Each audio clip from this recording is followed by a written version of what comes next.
Markus Steinke, who's the CMO of Metroham in the international headquarters. So sir, my question to you is, could you tell me a little bit about Metroham, the kind of industry that you work in, and some idea about the products that you've displayed here and features, your USPs which set you apart from your peers and competitors. So, hello. Metroham is one of the leading companies in the analytical chemistry, and we cover traditionally the field of electrochemistry. So starting with the titration equipment, the voltammetry and polarographic equipment, the ion chromatography, and now quite new spectroscopic systems. We cover the complete range of instruments, so from very small single manual instruments up to very high automated systems, including the software and the sample robots. We do this for the laboratory business, but also for the process analysis field. Yeah. So could you mention a little bit more about that, what is your focus, why is it growing so much, and why is it so important for you as such? Traditionally, we are in the electrochemistry field, and spectroscopic was always a method which is more and more substituting, for example, a titration method. So for us it was important that we move into a new field, a new technical field, which is logical than the spectroscopic field, and now we can offer the titration method and the spectroscopic method. It's no longer a competition. Yeah. The advantage of spectroscopy is speed. No sample preparation required and no chemicals required. So it's much easier for the user in the lab. And this is one target of all of our instruments, is make it easier for the user. So try to avoid errors coming by the user, make it faster, make it simpler, controlling of the instrument, system health. These are the trends we see and we try to bring to our customers. In terms of the sectors that you're working in, like food, you mentioned one, and educational services, what are the other sectors that are growing for you, where you see growth in the coming few years in the sectors? The sectors which are growing is chemistry, petrochemistry, food of course, with all the food safety issues around the world, environmental issues. This is the growing markets, and then completely new markets coming up like battery research, solar cell research. There's a lot. So how important is the Middle East market for you? How are you looking at growth in the Middle East market? If you can give me some idea about that. These are questions I like to hand over to Anil. Okay, so I'll speak to Mr. Anil Bangiera, who's the CEO of Metroham Middle East. Sir, maybe the question has come to you. So how important is Middle East for the company as such? Very important for Metroham. And in 2006 mid, we decided that we should have a global operation here, and that's why Metroham started their Middle East operations in 2007 January. Focusing support, and it's termed as a regional support center for the Middle East. We saw a growing trend in a lot of petrochemical projects around, and it required a good size of knowledge backing for the customers down here, which was there was a lacuna here, a gap. And with our channel partners here, the idea was to have a knowledge building exercise, and so we roped in the expertise from various other countries. We've made a team here, and which is proving quite a positive note for the last 6 years, and been growing at a very good rate. And customers feel it very comfortable now. They're able to interact very easily here. The Middle East customers can walk into our technical center and converse with us. Our channel partners are much more faster to give responses. So that's been a great support for our business as well.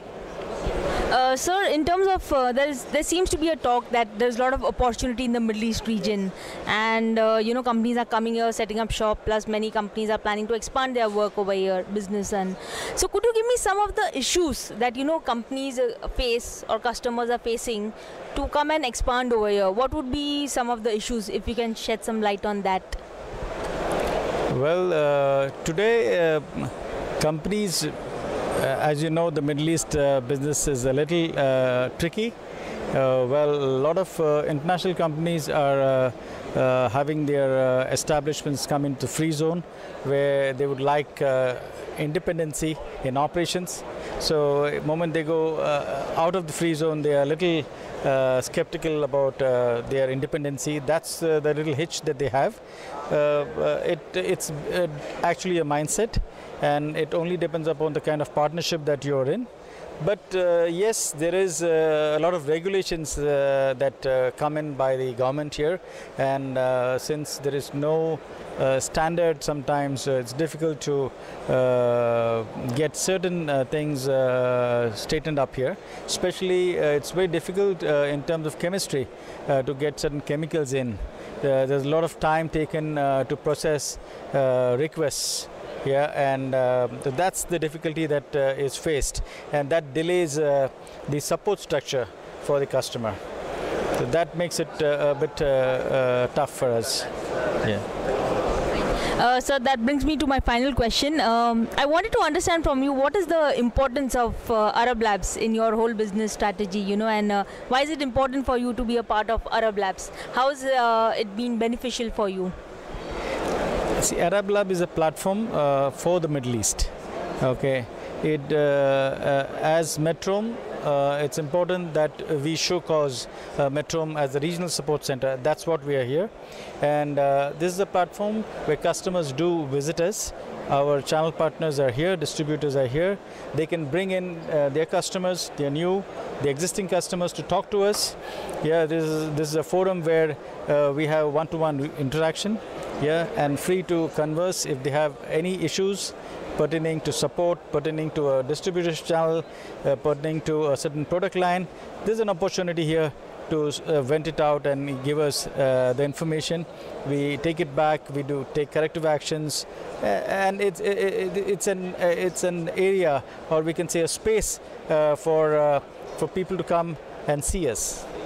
And that's why Arab Lab is important, being a regional support center for the Middle East. Okay. Sir, when you go through the exhibition, there have been certain technology trends, the dominating trends that are very visible over here. Could you mention some of these trends that are visible at the exhibition itself?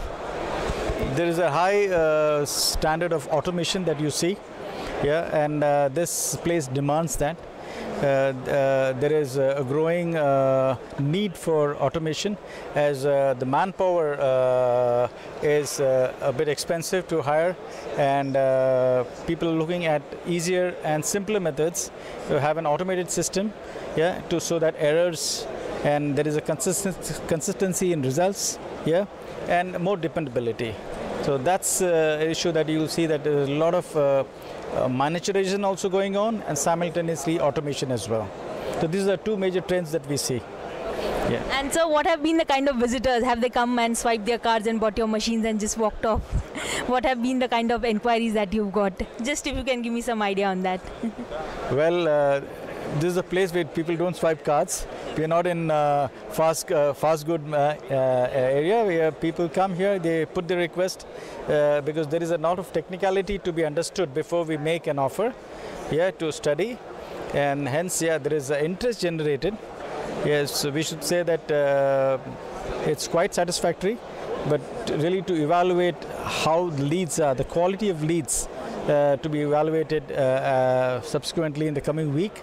But it has been, I would say, fairly satisfactory. Yeah, we have around 200 plus registered visitors registered at a booth. So that's been 100 and odd per day.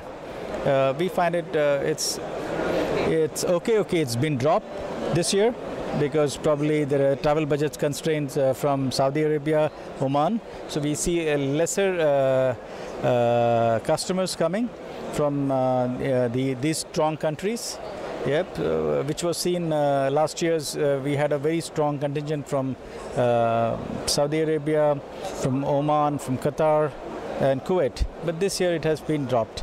So in that sense, there has been a drop. But overall, I would say that the local customers have also grown here. So that's a compensation for us for that.